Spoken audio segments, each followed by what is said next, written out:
it's going to be like an FCC violation if I have to keep talking about this. You're living through literally the best baseball player of all time right now. So really exciting times for the football team. Maybe that's because I don't think golf is a sport. That's not true. I mean, don't quote me on that.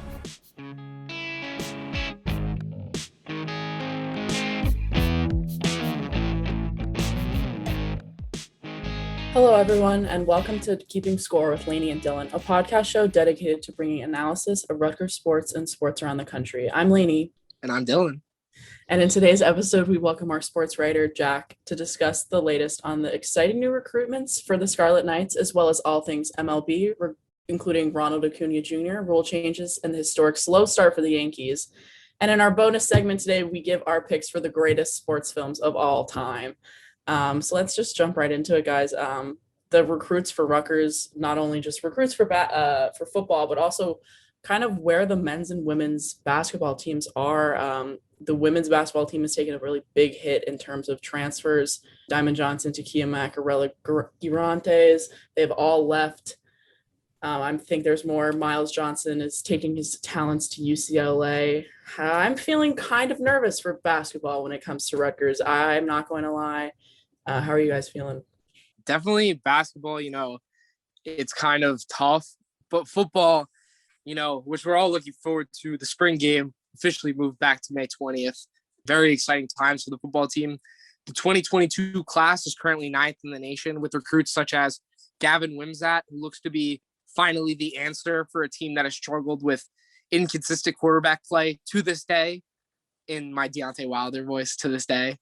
I think that the number one player from Kentucky is going to be a huge part of the Knights team coming up. And I mean, he's kind of having the door open for him as Art Sikowski, who was possibly the other guy who could have contended next year, is on his way out in the transfer portal.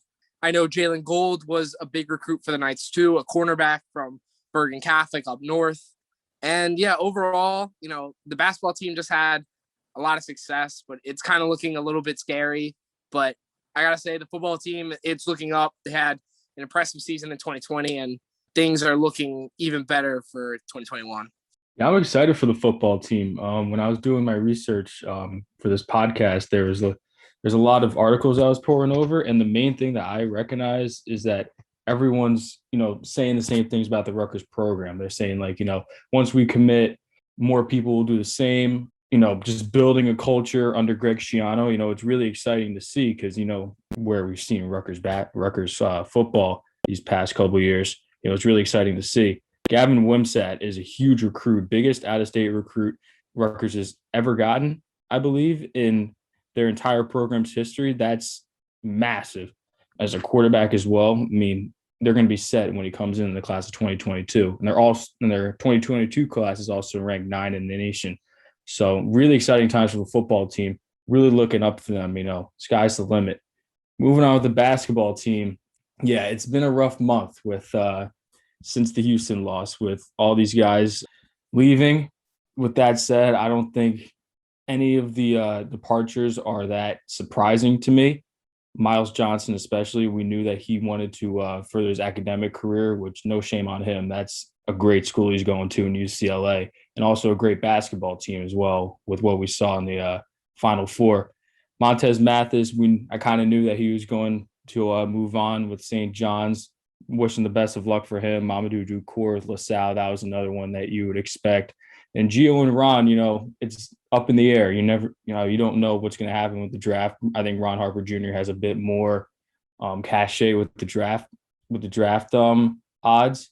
I don't think Gio Baker really has a good chance of making the draft. Yeah, uncertain times with the basketball team. If I want to know one thing about Steve Peichel, is that I should trust him because he's turned this program around from, dirt bottom, and he's turned it into a winner. So, keep your faith in Steve Peichel, and hopefully they can turn things around as we move into next season. I just think it's crazy how we're having this conversation, and it seems like we're more positive and excited about the football team than the basketball team. That to me is just crazy. Yeah, that's a weird feeling. And there is nothing I want more than for Rutgers to have a solid football team. I grew up an Auburn fan, going to Auburn games, so I know what good college football feels like. And I crave that feeling in New Brunswick so much because there's nothing like the atmosphere of like a good college football team. And I'm excited. I think Shiano can do it. All hail Shiano. Yeah, I mean, there's not much else I can say. It's so cool how we're talking about how we're excited for football. That's just like an unheard of thing. Quick side note, Laney, you said you're an Auburn fan growing up. One of my favorite sports moments of all time is the kick six. I was there. You were there? Oh, I Wow. was not in the stadium, but so my oldest brother went to Auburn and we tailgated it, and it was the craziest moment ever. We were outside. I mean, like I was hugging random people. Like we all had like it was Remember those days where you could hug like random pandemonium. people? You want to talk about like that was crazy. Like going to Toomer's Corner and rolling those trees after that win was unlike anything I've ever experienced. Yeah, I mean, I was like 12, 13 years old, but like I was losing my mind. I wasn't really an Auburn fan. Like, it was just that was just a special season, man. And I think they, if I remember correctly, because when my brother graduated, they had the path, like the pathway he took, like the route he took, like there's like a dotted line on the field, like an off season of it on the field. I don't know if they still do that, but I know it was there for a little bit. But yes, War Eagle almost went there anyways. Moving on. Do you guys want to talk about baseball? I know I do. Of course. I mean, All right. as long as we can talk about just like the NL, like that would be fine. Right. So we're going to jump right in. We're going to start talking about the Yankees because that's what I want to talk about. I'm Yankees going to have to be like a Knicks fan and pull out the more relevant card. Like, I'm just going to have to do it. So the Yankees have gotten off to a slow start, pretty historic. It's their worst start since 97. I'm playing my tiny violin for all of you. I'm so sorry. I know it's so hard for all of you. Whatever. Bottom line is the Yankees are going to be fine. I'm not too worried about the Yankees. They're going to be fine. They have to just get their hitting under control. I mean, they have great pitching going on. I believe they have the fourth best team ERA in the American League. It's pretty good, but they're the second lowest in runs average in the American League. So they just can't hit. I would love to see where we are in starter innings. I don't think we'd be very high. One of the problems with this team early in the season is that other than Cole and Montgomery, I don't think anyone's gotten 6 innings in a start. And like, I understand like everyone's using 1,000 relievers and like, that's fine, but you need your starters to go 5-6 innings. Just has to happen. And I think that's something that we're going to see more often in baseball just going forward is that starters are not starters. The definition of starter, I feel like, is changing a little bit. And when I hear, Keith Hernandez talk about it and he's like, oh, the good old days where starters went 9 innings, like that's just not happening anymore. You realistically, you'd like your starter to go 5-6, but when DeGrom goes 6 and he puts up 12 strikeouts, I'm not going to complain about how I wanted him to go more. Like you do what you need to do. But overall, I think the Yankees are going to be fine. I don't think it's anything to really worry about because that's just how the Yankees are. But I mean, we have to see. Ultimately, I think just stretches like this, they expose things, maybe not for the season, but in the future. Like Aaron Judge had a pretty solid start to the season. And the question ultimately is going to come up like soon. Like, are we going to give him another contract? Is that something that he's going to deserve? Because I would say right now it's up in the air. He hasn't really had another season like 2016. He might not ever have another season like that again. So you would let Aaron Judge walk? Would you let Aaron Judge walk away from the Yankees? I would at least like if he was asking for like $250 million, I would consider the possibility of letting him walk. That is as far as I'll go. That's crazy, especially for a team that not even halfway through his rookie season, you guys dedicated an entire section of your park to him in your little Judge's corner. I understand that. I think that makes it harder, but like, I don't care. Like, I want a World Series. Like if it's not a World Series, the season's really a failure. And I know that's being like a spoiled fan, but we have one of the highest payrolls every season. We're supposed to have some of the best minds in baseball. Brian Cashman is supposed to be this miracle genius as a GM. The analytics team is supposed to be amazing. They shove analytics down our throats. If we don't win it all, what is this all for? None of that matters. Like Creed Bratton once said, if I can't scuba, then what is this all for? What am I doing here? Right.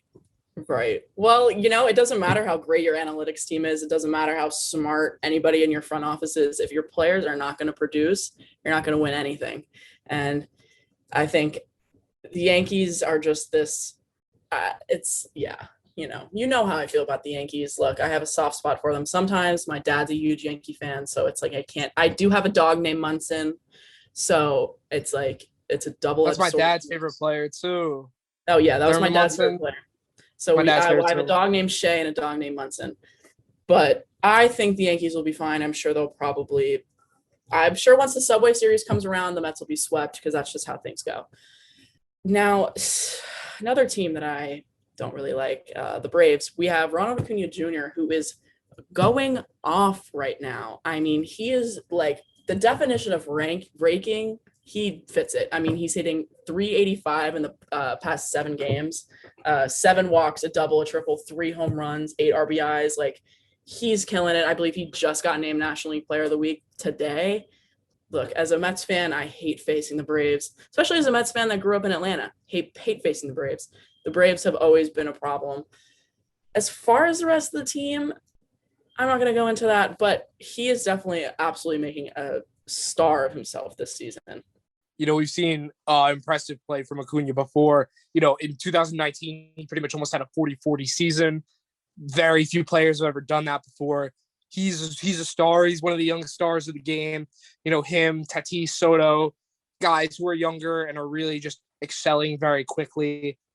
I think Acuna is going to have another big season. Right now, he's on pace for a 50-30 season, which no one has ever done before, actually. I think Larry Walker was close in 96. But, yeah, so he's on pace to do things that, no player's ever done before in the game. And when you're putting up numbers like that, it's very impressive. He leads the National League right now in hits, runs, doubles, home runs, I think walks, intentional walks. He is putting up incredible numbers. And, if he can hit to a third of what he's doing right now, he's going to have a big season. And the Braves, in turn, are going to have a decent shot at making the playoffs as well if they're going to have the NL MVP on their roster, which Acuna is looking like right now. Yeah, there's not a lot of players I can say this about, but even with DeGrom on the field, on the mound with like his best game, if he steps up to the plate, I'm still going to be nervous. I mean, he's just like, he's up there. Do we want to talk about my team? I mean, I don't want to make anybody depressed of like, they're good. They're good. I think they're doing pretty good. Look, here's the thing. All these postponements suck. I think we had like 7 out of 15 games postponed, so it's tough. Obviously, barely any run support for Jacob deGrom always hurts. Dom Smith proving himself once again this season of how freaking good he is. Pete Alonso seems to be snapping back from his little slump that he had last season, but last season didn't even count because COVID, ruined it. But the Mets do have a little bit of a downside, other than their normal downside, is they are having some tough problems with their front office and some complaints about their work environment. Personally, as somebody that grew up wanting to work for the Mets, that was my dream. It sucks hearing it, but they're just not listening to their employees, their complaints. I believe ESPN put out an article about how employees would go to like HR, and HR would straight up just be like, I don't want to piss off the ownership, so I'm just not going to report this, which is crazy to me how that's even happening. Yeah. You think with, the guy that the fans have deemed the savior, and I mean, rightfully so. No, but this was talking, they were talking about this was in the Wilpons era. Okay. So then Steve Cohen should bring about a change. I believe he's going to change the way this organization is run. He's already doing it. The Wilpons would not in a million years have signed Lindor. No way. I could have dropped dead in front of the Wilpons and they would have stepped over me and not cared. Like that's truly how I feel. Let me just say something. I don't hate the Mets. I really don't hate the Mets. For me, it is just, I need to see it to believe it. They have been so ineptly run for my entire life, except for like 2015 to 17. And that's it. But, I really do believe in them. They have a guy who is a lifelong fan with a lot of money. That's scary to other teams as an owner when you have a guy that cares that much. it's like playing the show, playing franchise mode. He's clearly shown that he cares. He signed Lindor. The Mets, they're doing good. They got to figure out how to hit for the best pitcher in baseball. I don't know when they're going to do that, but we'll see. But they should be a playoff team. They have the talent to where they should be an automatic playoff team this year. Maybe, hopefully, God, hopefully. There's nothing I want more. Nothing I want more. Jack, I want to get your opinion on this. I want to get all of our opinions on this, but we brought it up a couple episodes ago with the kind of new rules that have gone on in Major League Baseball with the runner starting on second base in extra innings kind of rule. I personally think it's an outrage. I think it's just ridiculous. What are your thoughts on the new rules of the game? It's a Little League rule that parents use in Little League to get their kids to go home early. It's ridiculous. Like I just do not understand how you're going to start a runner in scoring position. It is literally called scoring position when you're at second. How are you going to start a runner in scoring position in extra innings when it's a tie ball game? I'll stop because it's going to be like an FCC violation if I have to keep talking about this. I just have to stop. Yeah. Why does this this new MLB rule kind of remind me of the college football overtime, where it's kind of like you set them up in the 30-yard line and it's basically a shoo-in that you're going to score. I don't know, that's kind of what it reminds me of. And I've never been a fan of the college football overtime. What? No, what? The college football overtime is the best. That's kind of what the MLB is like, right? That's kind of what it's like. You're putting them instead of putting college football team on their own 25-yard line to go 75 yards to win, they're putting them on the 30-yard line. They have 30 yards. Maybe it's hard because it's something I like and something I don't like, but I don't know. I feel like those are two just different things. In college football, you are not a shoo-in to score from the 25. Kickers are awful in college football. Kickers are terrible. They would miss that probably more than they would make it from the 25. I don't know. I've seen a lot of games in college football where ends at 24-24 and then the final score is 44-37 or whatever. That's awesome though. Yeah, but then that's the same thing that you're saying with the MLB that you don't like this rule, or it's the second runner on second base. I think it's kind of the same thing in my opinion. It's just unprecedented. They just started randomly doing it out of nowhere, and I think that's what the problem is. Well, they're doing it because they want to cut the game down in time, which is crazy to me. Which I get it. If you don't really like baseball, you don't necessarily want to sit down for 3 hours and watch a game. Why are you trying to appeal? If you're Rob Manfred, and I know we complain about him a lot, but he really does deserve it. Why are you trying to tailor this game to people who don't care about it? What about me, the analytics nerd? Why can't I get the game tailored to me? Why can't I see everyone's expected batting average every time they get he knows that he has your money already, so it's for him. He's trying to do things that are going to get more people to watch. So with the whole he said he wants games to be shorter. Would get more people to watch if you just made your game better. That would get more people to watch if you just made your game better. If he did that, but also if he marketed players better. Up until recently, and still not even as much as he should. Mike Trout is not getting. Why is he not the LeBron James of baseball? I'm done seeing Bryce Harper all over things. Sorry, I want to see Mike Trout on things. Laney, you make a great point. That's what I was going to say. I don't think the MLB markets their stars at all. Just take one look at Bleacher Report, House of Highlights, ESPN, SportsCenter. They'll post LaMelo Ball on the sideline, dancing with the broken wrist before they'll post Mike Trout, hitting 4 home runs in the game. I don't think the MLB markets their stars well. And like you said, Mike Trout is LeBron James of baseball. He's literally the marquee star. Ronald Acuna, we talked about him earlier. He's the next big thing. And I don't think mainstream, sports media knows about him at all.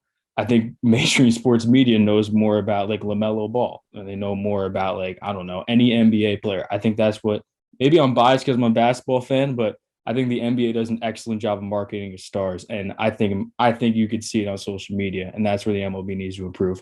No, I think you're definitely right. It's become such a comical thing almost, where it's Mike Trout is putting up record years like season after season. And then it's like, you go to you barely hear about him. And it's like, you'll be talking to like a casual baseball fan and maybe you'll bring him up and they're like, yeah, I mean, I've heard of him, but you don't know that, like, they don't know that much about him. I'm like, you don't understand that you're living through literally the best baseball player of all time. I'll say a best baseball player of all time right now.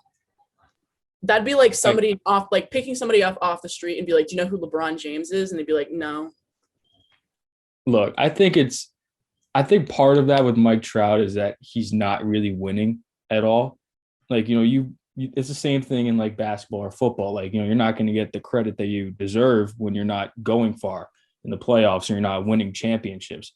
I mean, look at Steph Curry. If Steph Curry didn't win 3 championships, I don't think he has the same influence or impact or legacy that he has right now. I mean, yeah, that's my argument on that. Yeah, and I think a lot of people take that route, but the thing is just like, I feel like the difference, especially between basketball and baseball, is like you can put like a couple stars on a basketball team, at least from what I'm aware, and they can go pretty far. Baseball is just like, even if you have 2 or like take the Mets for example, like they have Lindor, they have DeGrom, they have Don Smith, but it's not like they're winning every game. It's not like they're a shoo-in for the World Series at this point. So it's like, because baseball is just so much more, I don't even want to say team sport because they're both team sports, but it just like relies on like having multiple superstars. It's just like, it breaks my heart for him because it's like, he can't do it all. Because even when he has record-breaking seasons, I mean, the Angels will probably have a losing record. So it's like, the poor guy, it's like the whole, until you win a World Series, you're not really the greatest of all time, which I just find to be ridiculous. That's exactly what I was going to say. A lot of what Mike Trout's career has been, not being able to win at the highest level, is not his fault. I mean, that's just the fact of baseball. You're not going to be able to affect all parts of the game or so many parts of the game, kind of like you see with basketball or even football, like a guy like Tom Brady. Yeah, I mean, he can go up there, like bat third or second, whatever he bats, and get a home run or get a hit or like make a big play in center field. But there's 8 other guys in the lineup, and there's a lot of guys out in the bullpen that you have to rely on. I mean, you really have to. It's really dependent on everyone else. For the sake of time, I have been waiting to talk about this the whole time. Our favorite sports films of all time. My personal favorite sports film of all time is Major League. It is so funny as a baseball fan. It's just top tier sports movies. It's a good pick. What are y'all's favorite sports movies? I have so many. I have like a very it's a good question. Definitely one of my favorite that I can think of right now is Caddyshack. Just an overall hilarious movie. Chevy Chase, Bill Murray, Danny Noonan. What more could you want? Talladega Nights is another one that I really like. I think it's really underrated. It's one of my favorite movies. Dodgeball, another one of my favorites. I have a question. Do you classify those as sports movies? Like, would you classify like Happy Gilmore as a sports movie? Why is that not a sports? That's another one. I should have said that. I used to watch that movie religiously when I was a little kid. See, I don't know if I would classify Happy Gilmore as a sports movie. Maybe that's just why is it not a sport? The entire movie's about golf. Maybe that's because I don't think golf. Anyways, maybe that's because I don't think golf is a sport. That's not true. I mean, don't quote me on that. Golf is just a sport. That's not one of the questionable sports, I feel like. Anyways. Golf is a sport, 100%. I think it's a sport. I was just joking. Yeah, I mean, for this question, I've watched a lot of sports movies over my life, but when I saw this question, it was one movie and one movie only that came to my mind and made my childhood. It was Space Jam. Space Jam is the best movie that I've ever watched. And not the best movie I've ever watched, but the best sports movie I've ever watched, bar none. I mean, it made my childhood, and it probably made every 90s kid, even though I'm not a 90s kid's childhood as well. It's Michael Jordan, it's Bugs Bunny, and I don't think I need to go any further than that, to be honest. And the intro gives me goosebumps every time I watch it. Anyone who's listening to this, if you haven't watched the Space Jam intro or haven't watched it in a while, with please the song, with the song, yeah, it's just great. And LeBron James is my favorite basketball player of all time, but he's trying to recreate an absolute masterpiece this year, and I don't think he's going to be able to do it. I will watch it. I'll give him the benefit of the doubt, but he's got a very tall task ahead of him. Did you see the trailer, Jack? Yeah, I did. It looks I like it's thought going to the be a trailer long looked good. watch. I don't know. I think it's good too, but you got to recognize, like, No, I he's do. trying to replicate Look, a 10 out of 10. I'm going to be honest, like, as much as you're not supposed to, like, this movie goes up against the first one as soon as it comes out. Like, that's just the way it is. yeah. Well, look, I love Space Jam too. I mean, my oldest brother loved it. Actually, he danced with my mom for their like mother-son dance at his wedding to that slow song from Space Jam, whichever one it is. So if you have any idea of how much that movie means to my family, that's the indicator. So I definitely agree with you, Jack. It's a masterpiece. It's timeless. It's a timeless movie. I think I like Jack's movie better than any of the ones that Dylan mentioned, just because, like, I don't know. Is Talladega Nights a sports movie? Wait. All right. We forgot, like, an all-time classic. This is Well, my I asked fault, you what your too. favorite sports film was, and the Talladega Nights. Okay, So that's Remember the Titans is one that, like, I've watched 1,000 times. You know, Denzel Washington, that's left side, strong side. You know, just so many moments in that movie are just so memorable. You know, it's an amazing story. Yeah, you know, thinking about that, I would have to put that one up there because I think it's just a great movie. You know, it could be about anything. You know, and I think it would be a great movie. I also do love Field of Dreams. Field of Dreams is one of my favorite sports films. It makes me cry every time. Dylan, Happy Gilmore is a great movie.